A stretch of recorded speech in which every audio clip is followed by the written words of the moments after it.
而家係讀經時間，經文係創世記50章15至21節，出埃及記1章1節，12章37節。約瑟的哥哥們見父親死了，就說：或者約瑟懷恨我們，照着我們從前待他一切的惡，足足的報復我們。他們就打發人去見約瑟，說：你父親未死以先吩咐說，你們要對約瑟這樣說：從前你哥哥們惡待你，求你饒恕他們的過犯和罪惡。如今求你饒恕你父親神之僕人的過犯。他們對約瑟說這話，約瑟就哭了。他的哥哥們又來俯伏在他面前，說：我們是你的僕人。約瑟對他們說：不要害怕，我豈能代替神呢？從前你們的意思是要害我，但神的意思原是好的，要保全許多人的性命，成就今日的光景。現在你們不要害怕，我必養活你們和你們的婦人孩子。於是約瑟用親愛的話安慰他們。以色列的眾子各帶家眷和雅各一同來到埃及，他們的名字記在下面。以色列人從蘭塞起行，往舒哥去，除了婦人孩子，步行的男人約有60萬。讀經完畢，願神賜福聽他話語的人。今天是由丁樹明牧師為我們證道，他證道的主題是從約瑟學習愛。下面有請丁牧師。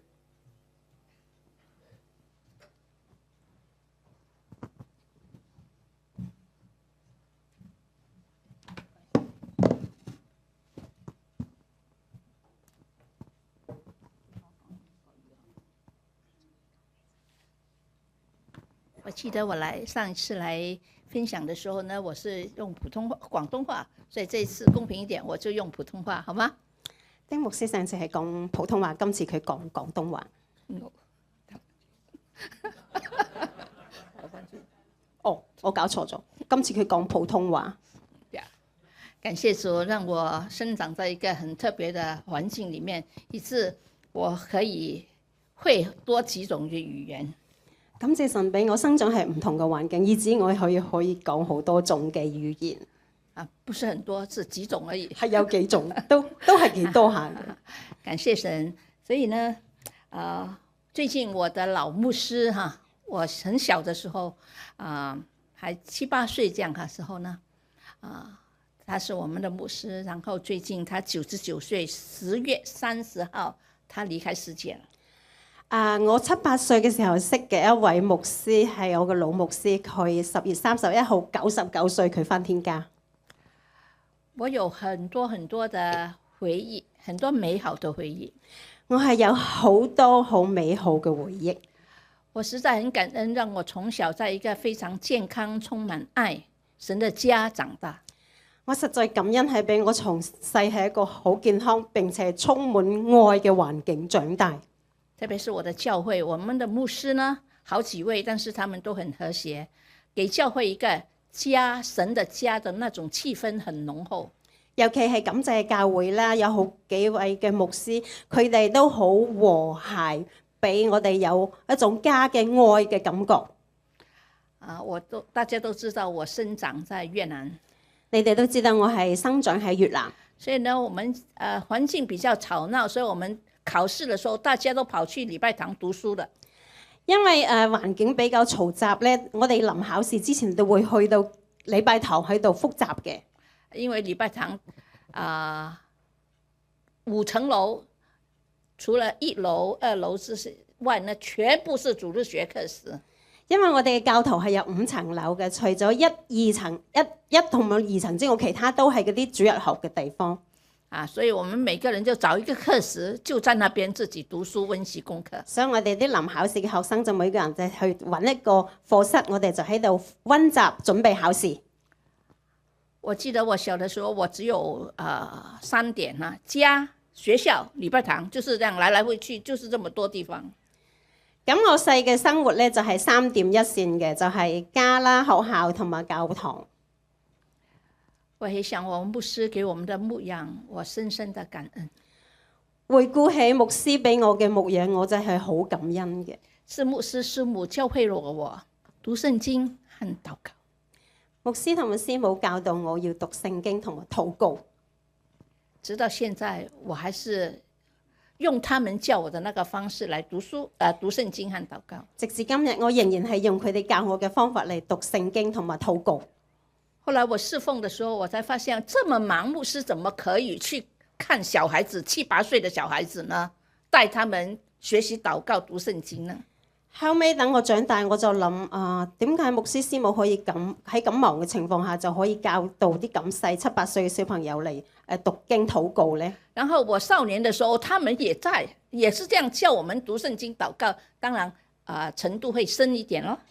直至我長大喺少年嘅時候、青少年嘅時候，佢哋係仍然教導我讀經禱告，不過係更加上升咗一個層次。青年也這樣，以致我們成年。我青年的時候，他已經離開越南了。直至我去到青年嘅時候，佢哋仍然係咁樣教我，不過嗰陣時佢哋已經離開咗越南。因為他們的生命充滿了愛神愛人，因着佢哋嘅生命係充滿着對神嘅愛同埋對人嘅愛。他有一個短片，他說愛神愛愛人是他一生的抱負使命。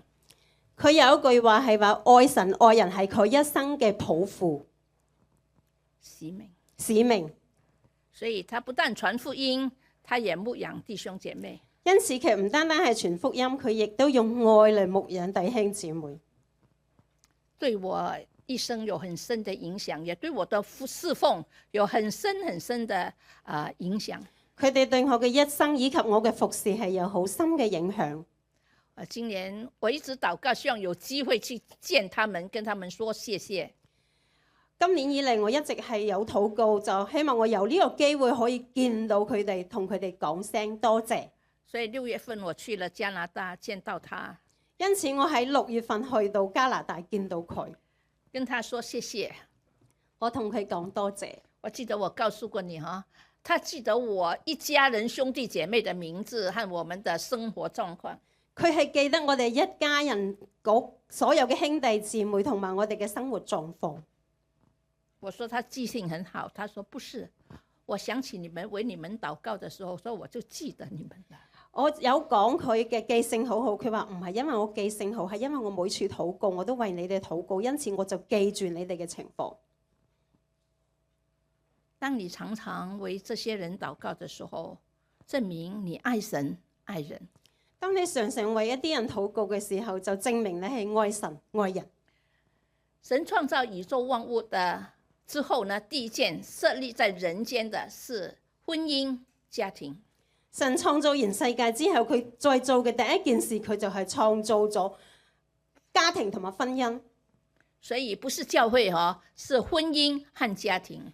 唔係教會先，係婚姻同埋家庭首先嘅。所以親愛的弟兄姐妹，神的愛彰顯在宇宙萬物中之外，就是彰顯在夫妻和家庭裡面。因此弟兄姊妹，神嘅愛除咗彰顯係宇宙萬物當中，首先係彰顯係婚姻夫妻當中。講到愛，我們常常講很多新約的故事。講到愛嘅時候，我哋會常常講到好多新約嘅故事。其實舊約神已經把愛鋪張在裡面，讓我們學習了。其實神已經係將佢嘅愛鋪張喺舊約嘅故事當中。今天我們一起來學習約瑟，他怎麼樣呈現他愛神愛人。今日我哋嚟睇約瑟係點樣呈現佢嘅愛神同埋愛人。剛才讀過的經文，可能大家不常常讀到。頭先我哋讀嘅經文，可能大家唔係經常都會讀到。我們感恩創世紀的結尾，不是怨恨報仇。我哋非常感恩創世紀嘅結局，唔係怨恨同埋報復，那是充滿了愛和應許。乃係充滿咗愛同埋應許。在我們進入經文之前，我們再一次來同心禱告。我哋講道之前先嚟禱告。天父啊，我們要謝謝你，天父，我哋感謝你，因為你創造宇宙萬物，是因為出於愛，因為你係出於愛，所以創造宇宙萬物，也彰顯了你的大能和智慧。亦彰顯咗你嘅大能同埋智慧。主，你愛我們，所以你創造了我們。神啊，你因為愛我哋，因此你創造我哋，也因為愛，你差派耶穌基督來到世上成就救恩。亦因着愛你差派耶穌基督嚟到世上成就咗救恩。因為愛，你復活，亦因着愛你復活咗，帶給我們盼望。帶俾我哋有盼望。主啊，謝謝你。神啊，我哋多謝你。我們這一群因你愛而蒙拯救的人，我哋呢一班因着你嘅愛情蒙拯救嘅人，我們不再為自己活，我們要為你而活。我哋唔再為自己活，我哋要為你活，活出你的愛，要活出你嘅愛，讓你的愛彰顯在大地上，讓你嘅愛彰顯喺大地上，讓你的愛在我們這一個社區被傳開，讓你嘅愛喺呢個社區傳開。求主使用約瑟的人生來激勵我們，求主你使用約瑟嘅人生嚟激勵我哋，以致我們講的、聽的都同蒙造就。因此我哋嘅所講所聽嘅都係同蒙造就。交託禱告，奉主耶穌基督名求。交託禱告，奉主耶穌基督名求。阿門。約瑟呢，他因着愛，他有3個行動來表現他的愛。約瑟係用3個行動嚟表現佢嘅愛。即係講起約瑟，在這裡啊，在哪裡？哎，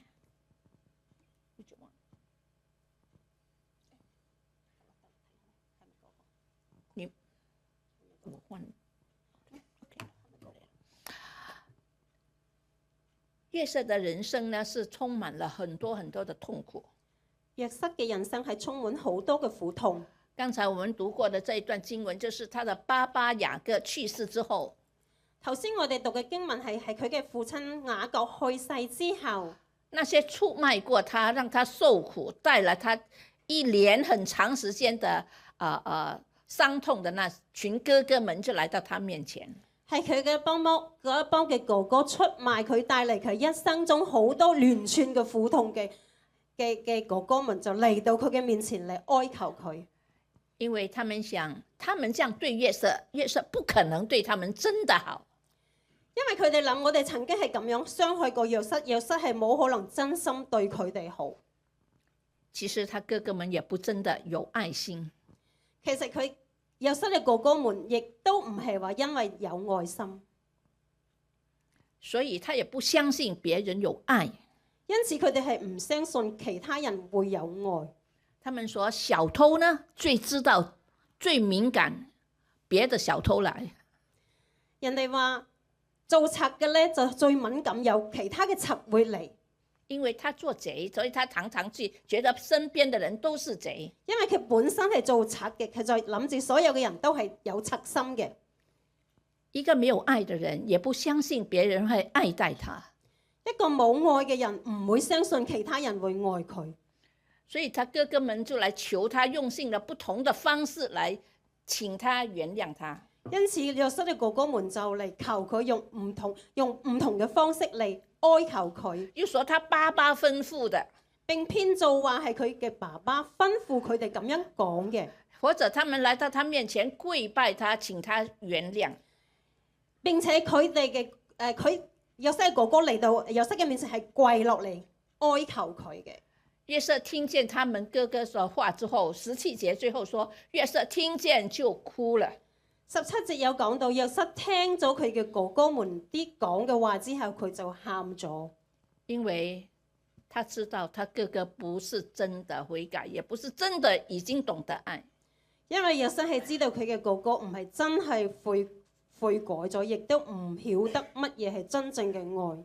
我們來溫習一下約瑟所受的苦。我哋先嚟溫習下約瑟所受嘅苦。他被哥哥們出賣，去到埃及做奴隸。首先係佢被哥哥出賣到埃及做奴隸，那時候他才17歲呀、嗰一年佢係17歲。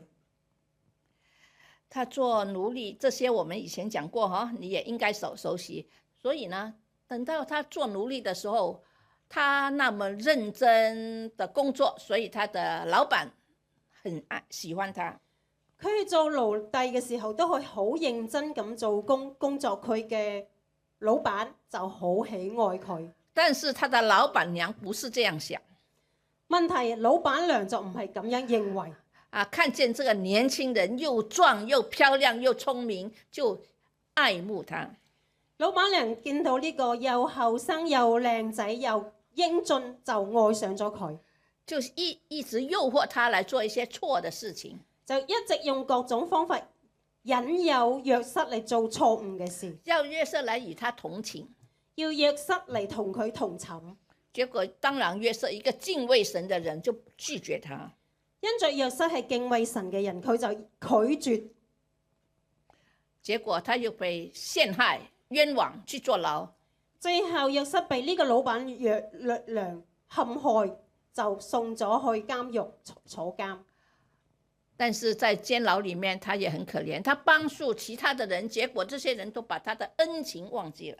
喺監牢入邊，佢亦都係好慘嘅，佢幫助佢嗰啲監獄入邊嗰啲旁邊嘅人，但係呢啲人出咗去之後呢，高升咗之後又忘記咗佢，直到他30歲的那一年，一直等到約瑟30歲，最好的那段時間都是消磨在監牢裡面的。人生最美好、最青春嘅時光都消磨喺監牢入邊。但是因為法老做夢他的那個酒政想起他，法老就把他解脫出來。呢個時候，埃及嘅法老做咗個夢，佢係冇人解到嘅夢，酒政就諗起咗約瑟曾經幫佢解夢。法老就提升他出來，然後他替法老解夢。法老將約瑟提出監，約瑟幫法老解咗呢個夢。哇！法老太高興了，遇見一個這麼有智慧又有神同在的人。法老非常之開心，遇見一個咁有智慧、有神同在嘅人，就把他提升到做宰相，一人之下，萬人之上。因此將約瑟提升坐到宰相嗰位，即係一人之下，萬人之上。接下來就是埃及或者遍地7年的豐收。接落嚟嘅7年係埃及同埋遍地都係7個豐收年。接下來是7年的饑荒，再接咗落嚟就係7年饑荒年。所以近東一帶都沒有都沒有食物，即係成個近東地區都係饑荒冇食物。他的哥哥們、他的父家就來買糧食。因此約瑟嘅父家佢嘅哥哥們就從迦南地嚟到埃及買糧食。哇！就在這時候，約瑟認出他的哥哥來。係呢個時候，約瑟認出咗佢嘅哥哥。哇！他問起他的爸爸還在，雅各還活着。約瑟亦都問到佢嘅爸爸，佢嘅雅各仲喺唔喺度？法老知道約瑟的家人在迦南地，就允許約瑟把他們全部帶來埃及奉養他們。當法老知道約瑟嘅家人全部喺迦南地有饑荒，就同意約瑟將佢嘅屋企人全部接到嚟埃及居住。謝謝哈，按得非常準哈。他們一起坐着約瑟提供的馬車，埃及馬車，從迦南地70人搬到埃及來住。因此咧，佢哋就呢一家70口人就坐着約瑟從埃及攞過嚟嘅馬車，浩浩蕩蕩咁從迦南地嚟到咗埃及。約瑟就照顧他們，給他們住在歌山。約瑟就照顧佢呢一家人，俾佢哋住喺書山地。歌山地。直到他的爸爸去世，一直到佢嘅爸爸雅各去世。所以你剛才讀的聖經的背景就是這樣。因此我哋頭先讀嘅聖經背景就係呢一段。約瑟能夠這樣待他的家人，因為因為愛的緣故，把一切的怨恨化為零。約瑟可以咁樣對待佢嘅屋企人，係因為佢用愛嚟將所有嘅怨恨化為零，不再記仇。佢唔再記仇。愛化怨恨為零，因為他不緊緊抓住他曾經所受的傷害。可以愛化怨恨為零，係因為佢唔捉住嗰啲傷害作為佢嘅記憶，也不利用他有的機會或者權力去報復他的那些傷害他的哥哥們。佢亦唔利用佢嘅權勢嚟報復傷害佢嘅弟兄。親愛的弟兄姐妹，你家中有誰是你需要與他用愛化怨恨為零嗎？弟兄姊妹，你嘅屋企有冇邊一個需要你用愛去化怨恨為零嗎？其實傷害我們最深的都是我們最親近的人。其實傷害我哋最深嘅，往往係我哋最至親嘅人。有人因父母或者夫妻或者恩親，就是岳父岳母或者家公家婆這些傷害他，一生怨恨。有人會因為夫妻嘅傷害、父母嘅傷害，或者外父外母嘅傷害、家公家婆嘅傷害，令到佢會怨恨一生。每次講到無論多少年，還是咬牙切齒。無論過咗幾多年，每次講起總係咬牙切齒，因為他沒辦法把怨恨化為零，係因為佢哋冇辦法將怨恨化為零。他一直記得那些傷害，佢哋一直記住嗰啲傷害。假如他曾經有機會報復，他覺得好爽。如果佢一旦有機會可以報復，佢會覺得好爽快、好暢快。或者報復不了呢，就更加的惡毒。若果冇機會報復嘅話，內心嘅苦毒越多。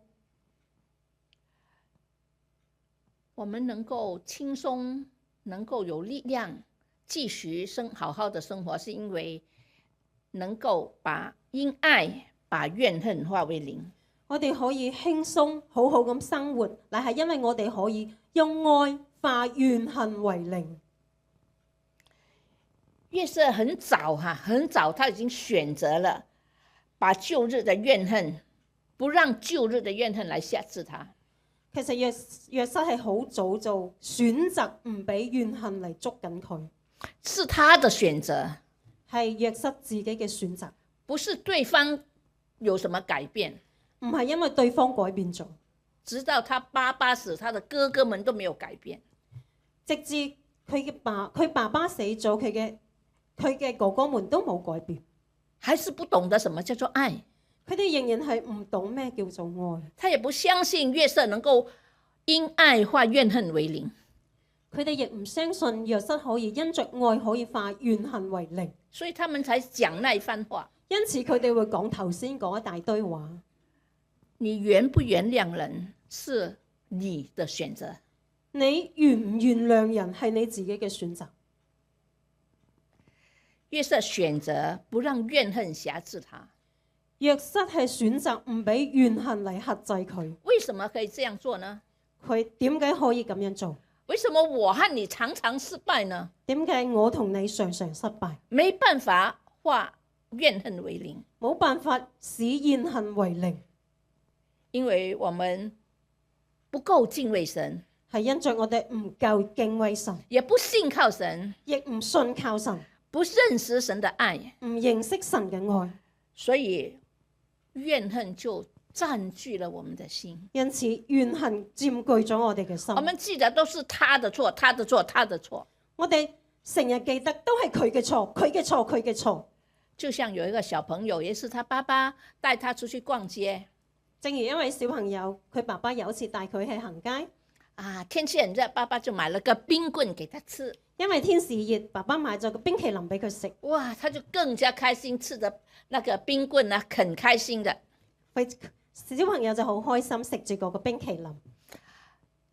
路上太多人，有一個人不小心一碰，他的那冰棍就掉在地上，他看着那個融化的冰棍，他就哇哇大哭。因為路上行人好多，有人碰咗下佢，嗰個冰淇淋跌咗落地下，佢睇到跌碎咗嘅冰淇淋，佢就哇哇咁哭起身，一直吵着要那個人陪他。佢就嘈住叫要嗰個人陪佢一個冰淇淋。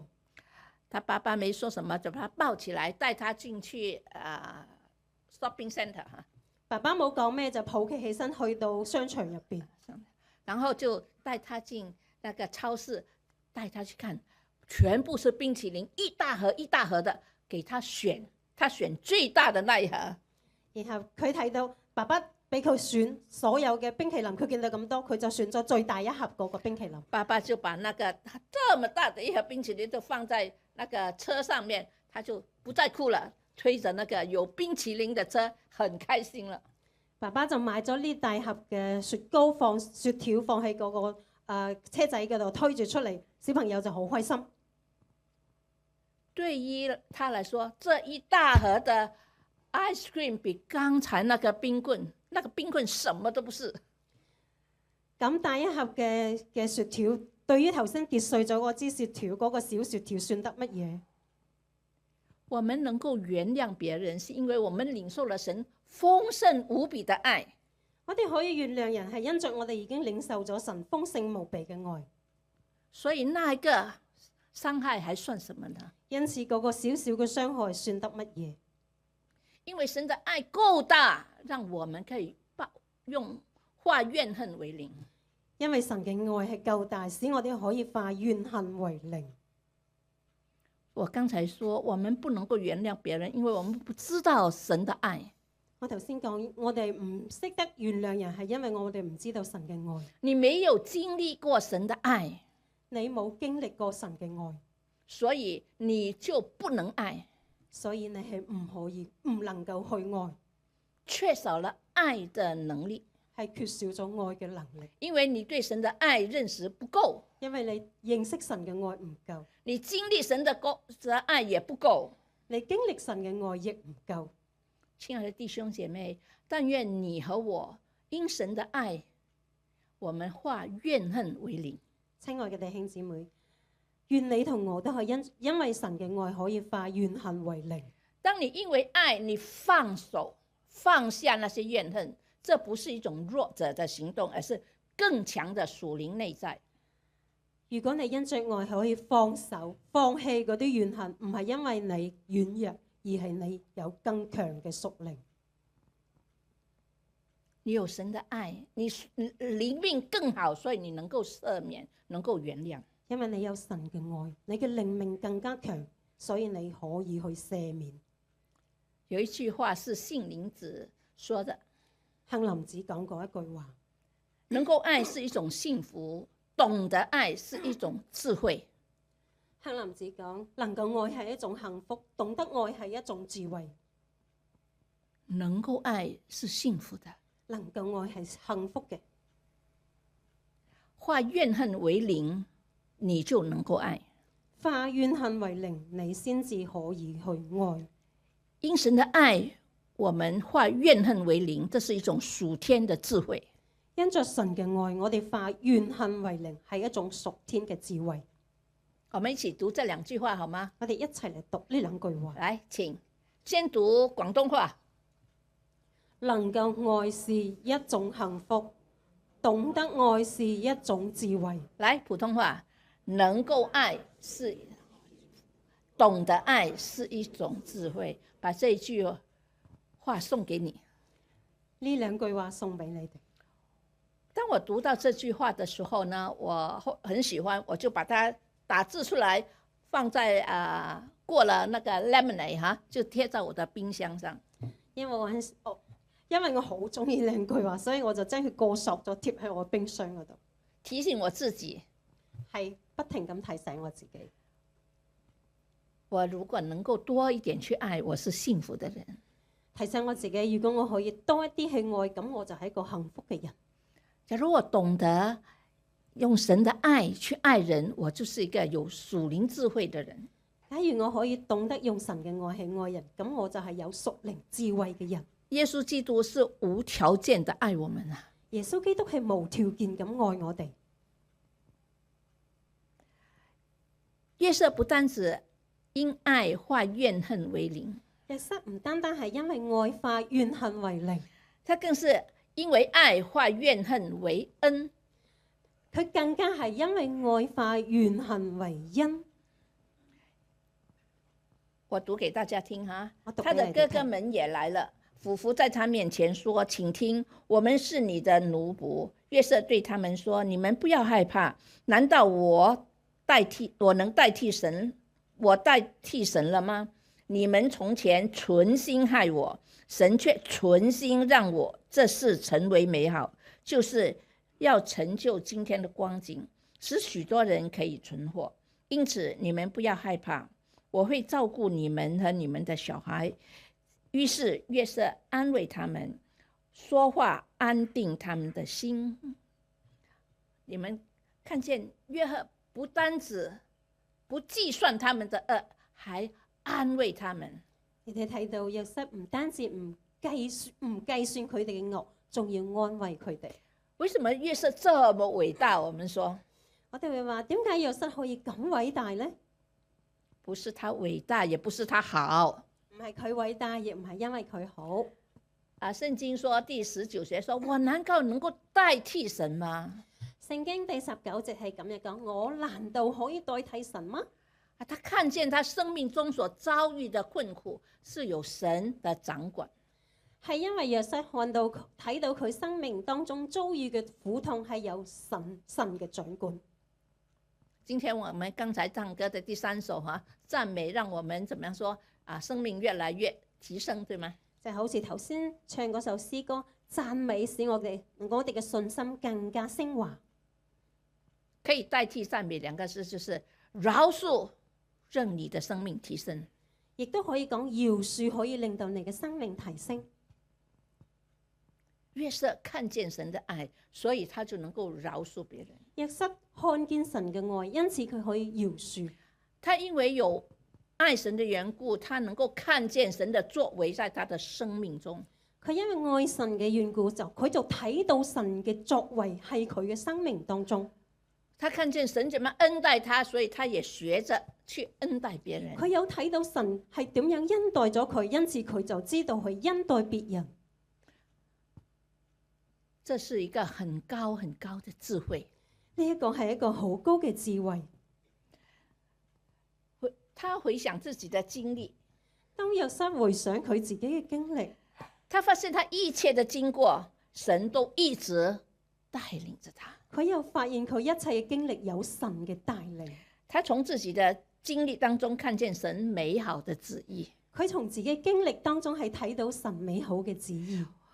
我做傳道人之後，最多被問的一個問題，說我怎樣知道神的旨意？我做傳道人之後，俾問得最多嘅問題就係、你點樣知道係神嘅旨意呢？所以你能夠明白神在你身上的旨意，是些很高的智慧。因此，如果你可以明白神係你身上嘅旨意，咁就係你好高嘅智慧。他因此也看見他所走過這些悲慘的道路裡面呢，有神的帶領。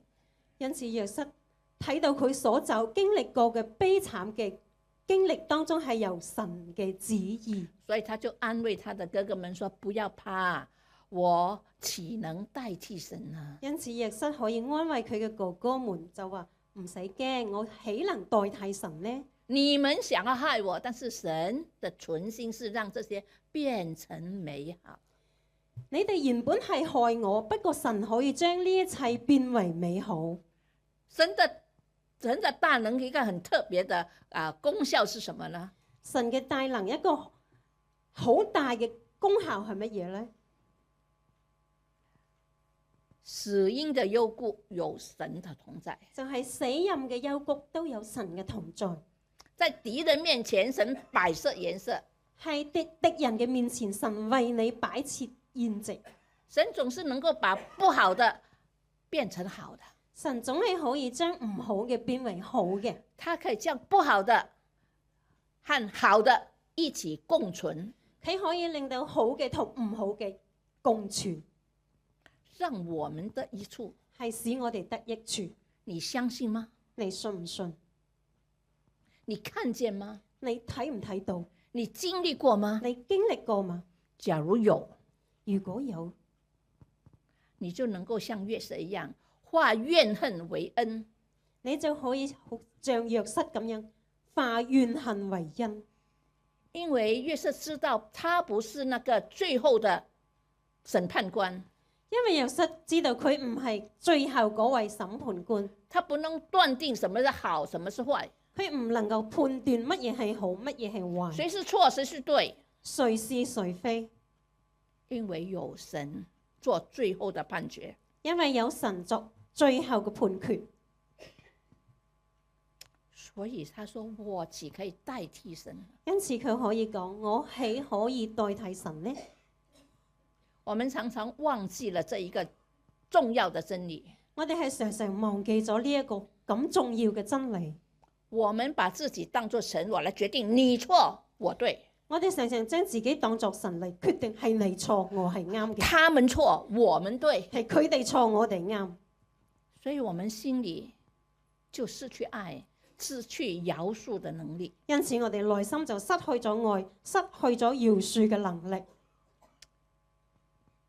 但願我和你都一起學習，因為愛化怨恨為零。但願你同我都可以一齊學習，將因為愛化怨恨為零，用愛化怨恨為恩，亦都用愛化怨恨為恩，不是報仇，唔係去報仇，也不是懲罰，唔去懲罰。因為神不是因為你一次做，我一次就懲罰我們。因為神唔會因為我哋錯咗一次嚟懲罰我哋，相反的，神用慈愛來憐憫饒恕我們，而係相反，神係用佢嘅憐憫慈愛饒恕我哋。你要像耶穌嗎？你要似耶穌嘛？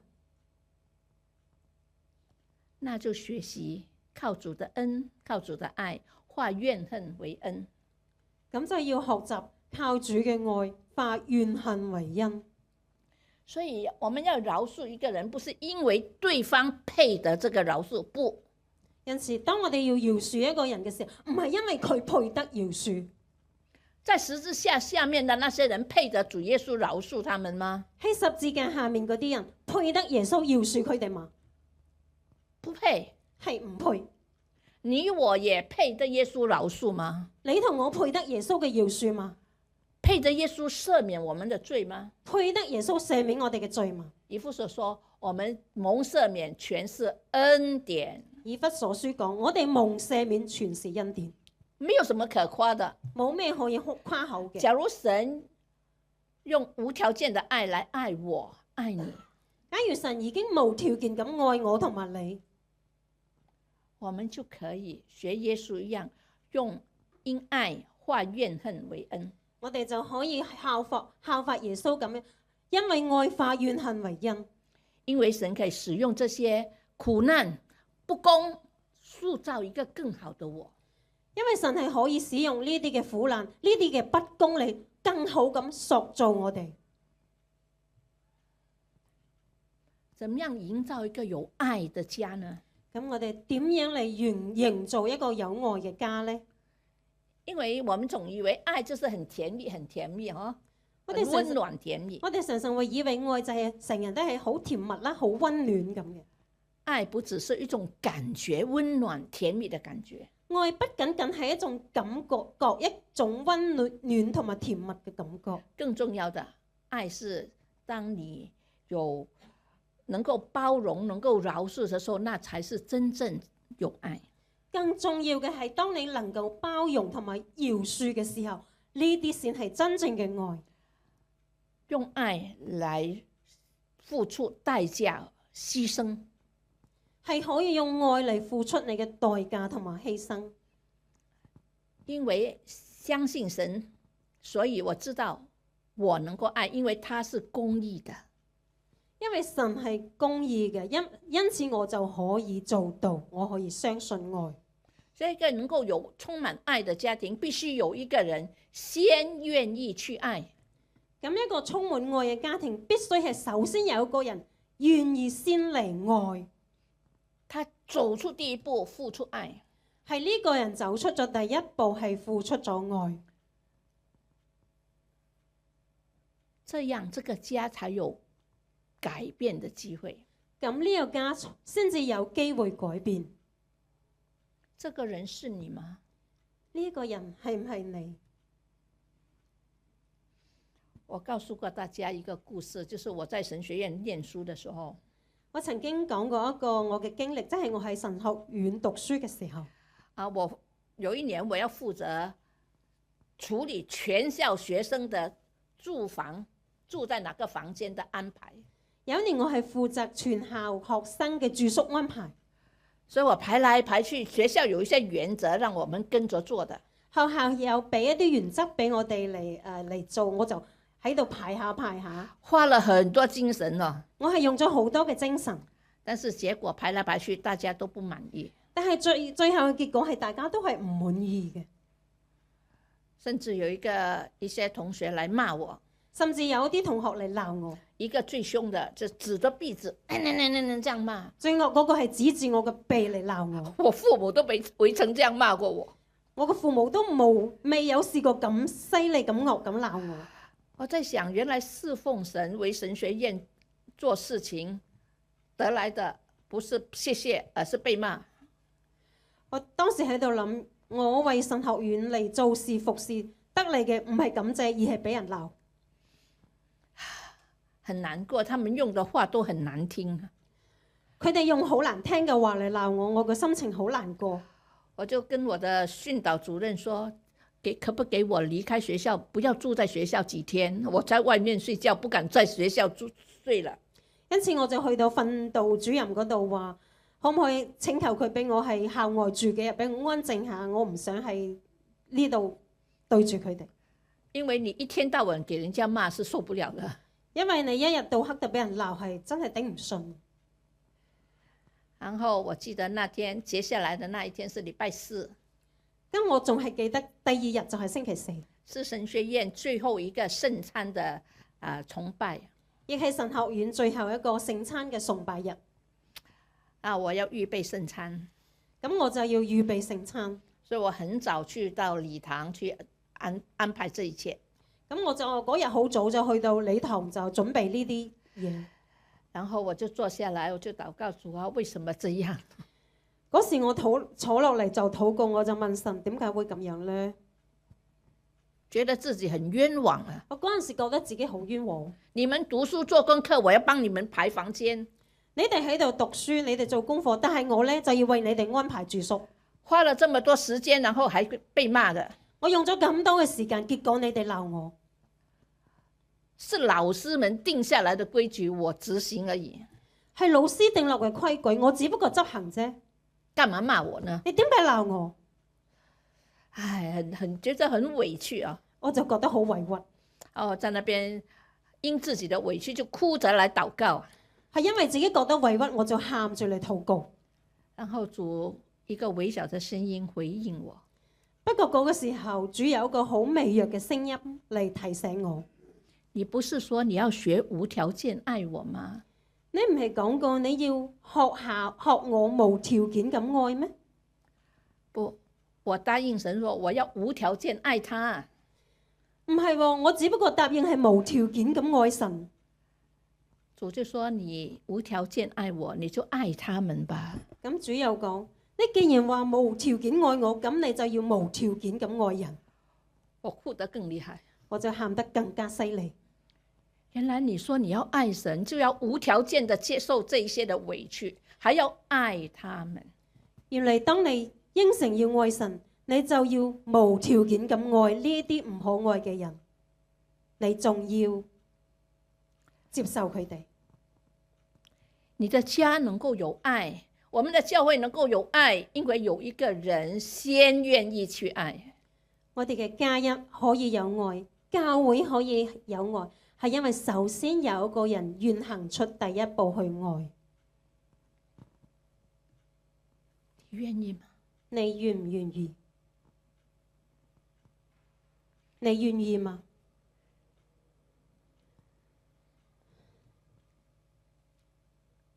我們可不可以一起來講這句話？來，用什麼話都可以哈。假如你心底真的願意神這樣幫助你，我们一起来做，我願意。再來一次，我願意。神一定會把這種愛的力量給我們。神一定會將呢種愛嘅力量俾我哋，不是因為我們偉大，我們很屬靈，不是的。唔係因着我哋偉大，我哋屬靈，也不是因為你信了耶穌很久，你才能夠做得到的。亦唔係因你信耶穌好耐你做到。你假如在信耶穌的第一天就能夠這樣做，我相信你就能夠帶很多人信耶穌。如果你係信耶穌嘅第一日，你就可以咁樣做，我相信你可以帶好多人信耶穌。因為我親眼看見這樣的信徒，因為我曾經親眼見過咁樣嘅信徒，他帶了他家庭裡面18個人信耶穌，佢帶咗佢家族入邊嘅18個人信耶穌。她跟丈夫吵架之後，她發現她又沒有愛了。當佢同佢嘅丈夫嗌交之後，佢就發現佢已經冇咗愛，她就跪在房間裡面求神赦免。佢就跪喺房間入邊求神赦免。她老公還沒信主的，嗰個時候佢嘅老公仲未信主，每一次她必須贏哈。每一次嘈交佢都想，佢一定要贏。當她丈夫看見她跪在那邊求神赦免，求神給她愛的時候，她丈夫就信耶穌了。當佢嘅丈夫睇到佢嘅妻子跪喺地上求上帝嘅赦免嘅時候，佢嘅丈夫就信咗耶穌。他說：哪裡？假如這個神能夠讓他學習愛，讓他學習饒恕，這一定是真神。佢嘅丈夫諗：假如呢個神可以令到呢個我嘅妻子去饒恕、去愛，咁佢所信嘅神一定係真嘅。他從沒去過禮拜堂哦，呢個丈夫從嚟未去過教會，因為他是做廚師，禮拜天要開工的。係因為佢做廚師嘅，佢星期日係要做工嘅。但是他馬上相信耶穌，但係佢即刻就信咗耶穌，因為他的太太饒恕和願意求神赦免他缺乏愛的這個罪。係因為佢見到太太求上帝嘅饒恕，俾佢有缺乏愛嘅罪，饒恕佢缺乏愛嘅罪。聖經說，約翰一書4章9節這麼說。約翰一書4章9節咁樣講。我們愛，因為神先愛我們。我們愛係因為神先愛咗我哋。沒錯，能夠愛是幸福的，懂得愛是有智慧的。冇錯，能夠愛係幸福嘅，懂得愛係有智慧嘅。還有愛的力量是可以延長很久的。並且愛嘅力量係可以延續好耐，可以影響好多人的，係能夠影響好多人，特別是影響你家的後代，尤其係影響你嘅家庭後代，影響教會的後代，影響教會嘅後代。我感謝神，我在一個充滿愛的教會長大。我係感恩，因為我係一個充滿愛嘅教會長大。有些人說丁淑明很有愛心，其實不是，我是因為在那個愛裡面給我泡了好久，所以有了。如果有人話丁淑明你好有愛心，其實唔係，係因為我喺嗰個愛嘅環境當中浸泡咗好耐。我的父母，我長大從未見我父母吵架啦。自我識懂事之後，未見過我個父母嘈交。他們有意見不同，佢哋雖然有意見不合嘅時候，但是大家都安靜禱告，不過佢哋識得安靜同埋禱告，把困難、把矛盾帶到神面前來禱告，求神解決。係將困難矛盾帶到神嘅面前，求神嚟解決。愛的行動不單是愛化怨恨為靈，愛化怨恨為恩。愛嘅行動唔單止係愛化怨恨為靈，並且係愛化怨恨為恩典。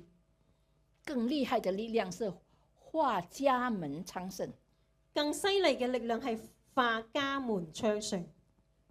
我們中國人有一句話說：家和萬事興，對嗎？我哋中國人嗰句話係家和萬事興。我們常常說，我哋係經常都會講。但是你不知道怎麼樣能夠家和，必須有愛家才能夠和。但係你就唔曉得係點樣做先至可以令到家和。来，我們讀下面的經文，看下面的經我哋文。讀下邊啲經文。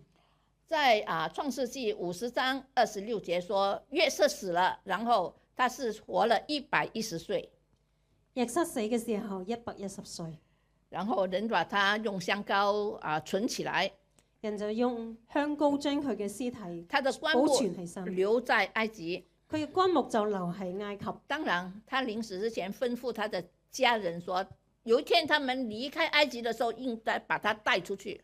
當然，約瑟係吩咐佢嘅後人，當佢哋離開有一日要離開埃及嘅時候，要將佢嘅屍骸帶翻去迦南地。我們讀聖經常常是創世紀讀完就是創世紀，然後就等另外一本書啊。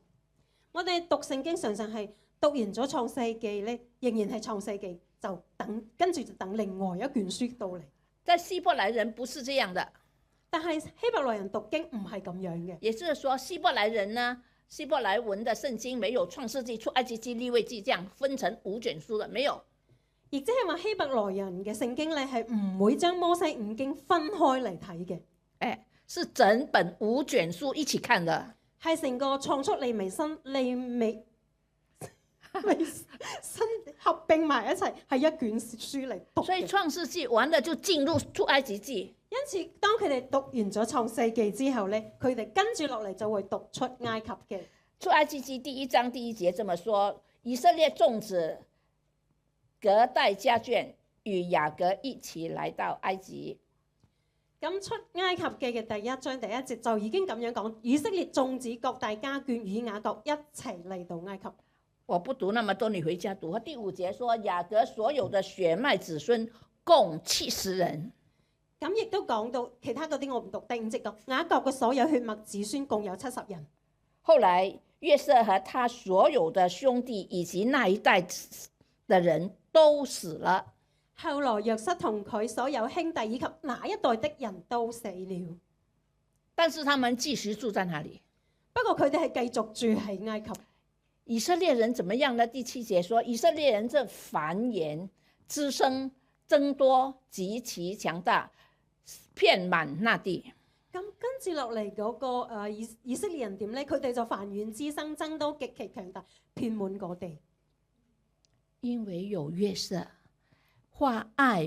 因愛化怨恨為靈，因愛化怨恨為恩，所以他的家族就可以在埃及擴展。係因為有約瑟，因着有愛佢用愛化怨恨為靈，用愛化怨恨為恩，所以佢嘅成個家族就可以昌盛。假如教會也能夠常常操練這樣的愛，假如教會都可以常常操練咁樣嘅愛，教會一定昌盛。教會一定昌盛。2年前我回去我越南的教會2年前我返去越南，我曾經嘅教會人真的增加了好多，人係多咗好多，只是他們的詩班就可以100人了。淨係詩班就有100幾個人。但是因為是70年堂慶，所以他們只限制選出來，只有70人可以上台。係因為嗰時係70年嘅慶典，就只係選出70個人上台唱歌。65年慶典的時候，上台的人是超過100人啊。當佢哋做65年慶典嘅時候，上台獻詩嘅人有超過100人。因為每個年齡都有詩班，係每個年齡段都有佢自己嘅詩班，有老有少，係有少有老少。當我們看見主日學生也詩班上來的時候，我的心真的好感動。當我睇到嗰啲主日學嗰啲人都上嚟唱詩班嘅時候，我都好感動。教會有後了，咁即係話教會有繼承人啦。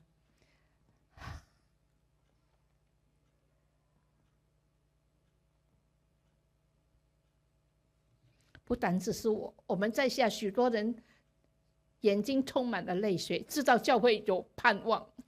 嗰陣時唔單單係我感動，我哋好多人都係滿含淚水，知道教會係有盼望啦。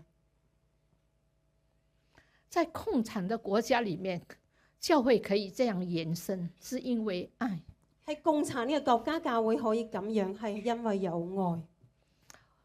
那年我回去的時候，我一些主日學生跑來見我，嗰年我翻去嘅時候，我曾經教過嘅主日學嘅學生嚟見我，就問我們在越南叫老師叫先生哈，佢哋嚟問我喺越南啲叫老師叫先生嘅。丁先生，你記得我嗎？佢哋會嚟問我，丁先生你仲記唔記得我？我說你姓范，你們叫做范什麼什麼哈？我忘記你，他們兄弟很多，所以最後的字我就亂了。我就話你係姓范嘅，你叫范咩咩咩，你哋好多兄弟，所以我就唔記得你嘅名。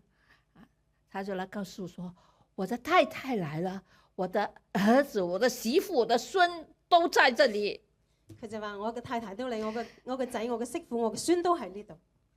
我教他的時候，他才8歲啊。我教佢嗰陣時，佢先至8歲。因為愛，教會可以增長。係因着愛，教會可以增長。不是說我教會越南的教會沒有爭執、沒有矛盾，並非話越南嘅教會係冇爭拗、冇矛盾，都有，其實都係有嘅。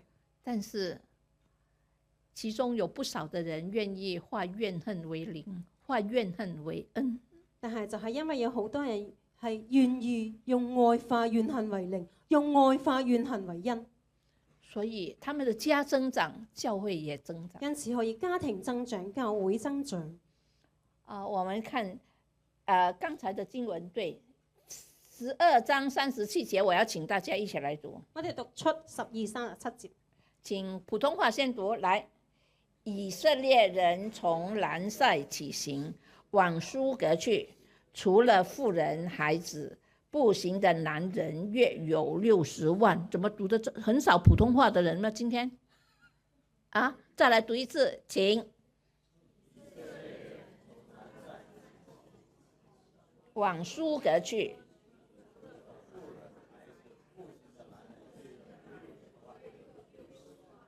來，廣東話是很整齊的哈，1、2，請。以色列人從蘭塞起行，往蘇格去，除了婦人孩子，步行的男人約有60萬。70個人的家庭，在埃及延伸成為男丁就60萬了。想象下，70個人嘅家庭喺埃及可以變成男丁60萬，就是會打仗的，是60萬。即係話可以打仗嘅男丁有60萬。你去想象，一個男人就有太太哈，有爸爸媽媽，又有岳父岳母，還有孩子，應該加多少個60萬？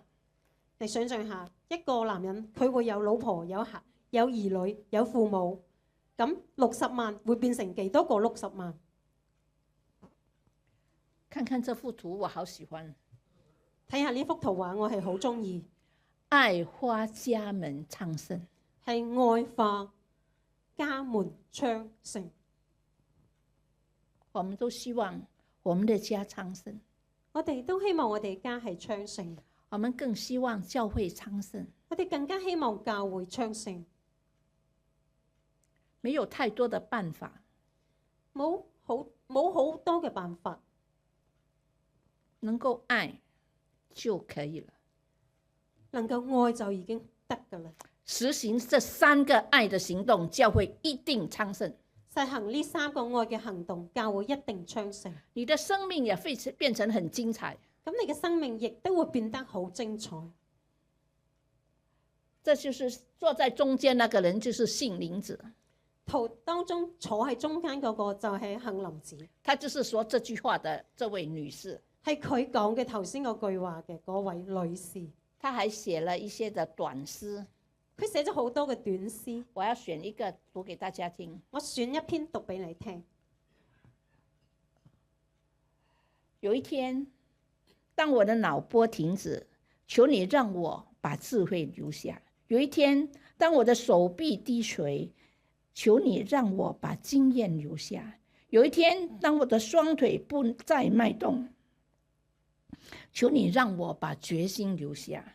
有一天，當我的心臟不再跳動，求你讓我把愛留下，把愛留下，為世界留下一點色彩，把愛留下，為世界增添幾許芬芳，把愛留下，為世界留下色彩，把愛留下，為世界增添幾許芬芳。我不讀廣東話了啊，不需要。這是首歌，這是後來大家編成一首詩歌。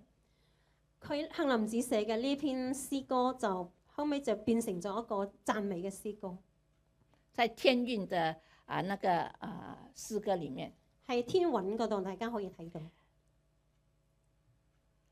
杏林子原來的名字叫劉霞，杏林子佢嘅原名叫做劉俠，他從小就有病，佢係從細就係得咗一種病，叫做類風濕關節炎。即係類風濕嘅關節炎，我也有這個毛病，就係所以佢會有咁嘅病。我也有這個毛病，我都有咁嘅病，你有？有。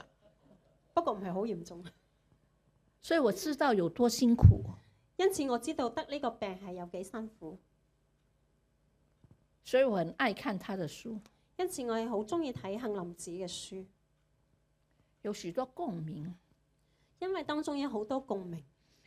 61年的生命裡面有49年，他有類風濕關節炎這個病史。係佢61年嘅生命當中，49年係有類風濕性關節炎嘅病史，超過30年坐在輪椅上面，係超過30年要坐輪椅。他自己描述自己呢的關節有小痛、中痛、大痛、劇痛、狂痛。佢自己描寫佢嘅關節疼痛係有小痛、中痛、大痛、劇痛同埋狂痛。他的日子多數在醫院裡面。佢一生嘅年日多數喺醫院當中度過。因為他信靠神，所以呢，他面對這些疾病和痛苦呢，他心中仍然有力量。因為佢愛神、依靠神，當佢面對生命當中呢啲痛苦嘅時候，佢內心仍然係有力量。他開始體貼跟他一樣有痛苦的人，佢就開始去體貼同佢一樣有呢啲病痛嘅人。所以他這些病痛成為他能夠產生更大的愛的一個資源。佢嘅病痛使佢產生更大愛嘅資源，他去愛有困苦的人，嚟愛有困苦嘅人。他有機會呢，他因為常常這樣病啊，所以他沒有機會讀很多書。佢因為成日都係生病啦，佢就冇機會接受正規嘅教育。因為這個類風濕關節炎呢，當時候沒有很多藥，所以他很快這些手指都不能動了。亦都因為當時冇嗰啲藥物可以治療呢種類風濕關節炎，佢嘅手指就變到腫大。在他還可以寫字的能力裡面，他就自己寫。當佢係可以寫字嘅時候，佢就自己寫；不能的時候就講給別人寫。當佢唔能夠捉筆寫字嘅時候，佢就講出嚟叫其他人代筆。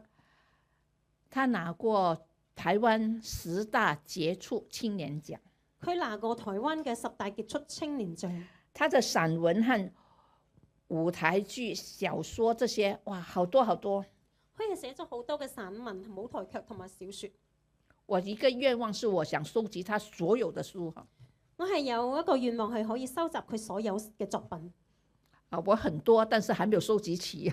我雖然係有好多佢嘅作品，但係未收集得完全。但是他卻可以去服侍那些去到一些政府機構去服侍那些有傷殘的人。佢已經係咁樣，但係佢卻可以去到政府嗰啲部門係服侍嗰啲有傷殘嘅人士。後來他自己也創辦了一個幫助傷殘人士的機構，叫做伊甸。後尾佢自己亦都成立咗一個專門係幫助有傷殘人士個基金會，叫做伊甸。他去籌款，並且佢去籌款，用這個錢來幫助這一些人。用呢啲所籌到嘅錢嚟幫助嗰啲有傷殘嘅人士。他傳福音呢有2個方向。佢傳福音係用2個方向。第一，傳福音給你。第一個係我將福音傳俾你，讓你有永生。俾你有永生。另外，他也去籌款給這些人有福利。另外佢亦有錢，去籌款俾呢啲傷殘人士係有福利、有錢，所以他們叫做雙福。因此佢哋叫做雙福。澳洲很好，政府給福利，不過喺澳洲就好好，係政府會俾福利，台灣沒有，喺台灣就冇，他那個時代更加沒有。係佢嗰個年代更加係冇。然後他拿這些錢就讓這些人學，瞎眼的讀書，佢用呢啲錢就俾呢啲殘障人士就嚟可以學習，就算係眼盲嘅都可以學習讀書，給他們學樂器，亦都俾佢哋可以學啲樂器。啞巴也可以讀書可以學習，就算係啞巴，亦都可以讀書學習。所以有一個很出名的詩班叫做喜樂四重唱。有一個好出名嘅一個詩班叫做喜樂四重唱，曾經來過澳洲的，係曾經嚟過澳洲。瞎的唱歌，瞎的彈鋼琴，瞎的拉提琴。就算係眼盲嘅都可以唱歌、拉提琴同埋彈鋼琴。成了一個樂隊，佢哋成立咗一個樂隊，就是用這一個的伊甸的福利金。佢哋就係用咗呢個伊甸嘅福利金。杏林子化苦難為愛的力量，杏林子佢嘅化苦難為愛嘅力量，不是怨恨，不是埋怨，佢唔係變成怨恨同埋埋怨，而是實踐了雙福的這個理念，而係去實踐雙福嘅理念，祝福服侍許多在苦難中的人。係祝福同埋服侍許多喺苦難當中嘅人。這個機構現在在台灣有的，呢個機構而今喺台灣都仲喺度，也慢慢延伸去到越南和其他的國家。逐漸延伸去到越南同埋其他嘅國家。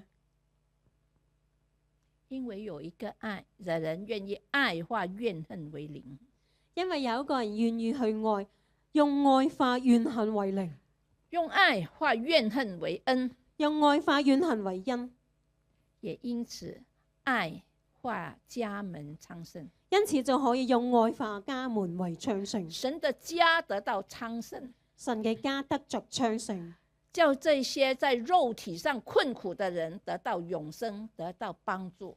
叫呢啲喺身體上困苦嘅人得着永生同埋幫助。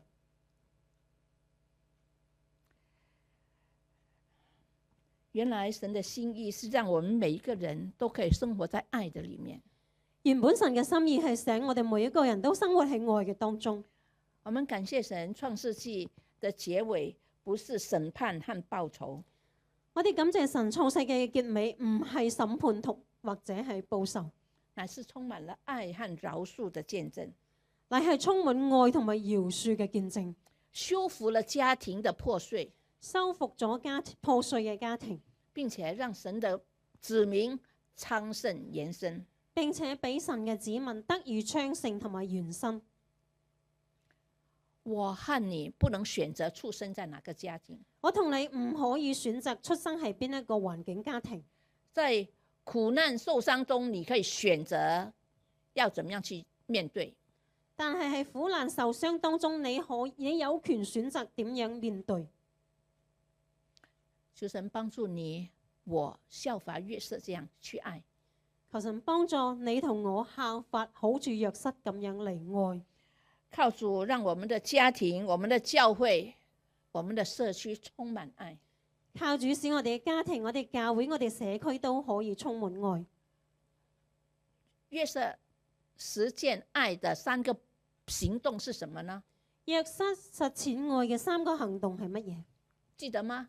仲記唔記得？來，我們一起來說。我哋一齊嚟講。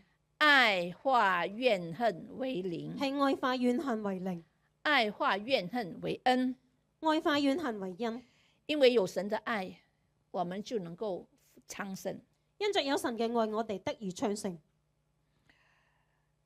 我們一切的付出、冤枉、忍耐，是有很大的報答。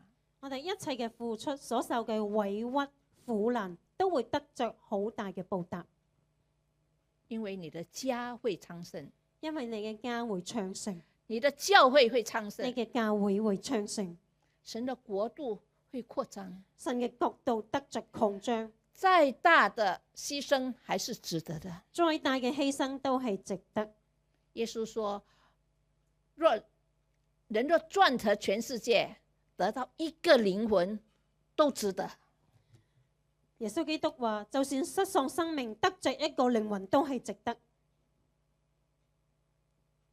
所以求神勉勵我，也勉勵你。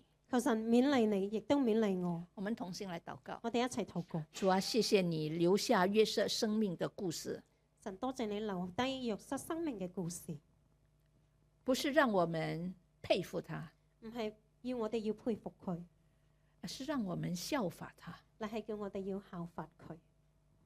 主啊，我們常常說我們要愛你，要效法你。神，我哋會經常話我哋要效法你，愛你。就是幫助我們像耶穌一樣，無條件去愛，無條件去饒恕。求神幫助我哋好似耶穌咁樣無條件咁愛，無條件咁去饒恕。耶穌就因為愛，以致耶穌係因着愛以至於，現在全世界的人都有機會聽福音，以至於今日全世界嘅人都可以聽到福音。我們也領受了赦免，我哋亦領受咗赦免，得咗永恆的生命。得着咗永恆嘅生命。主啊，謝謝你。主啊，我哋多謝你。求主幫助我們學你的樣式去愛。求主幫助我哋學你嘅樣式嚟愛。禱告奉主耶穌基督名求。禱告奉主耶穌基督名求。阿門。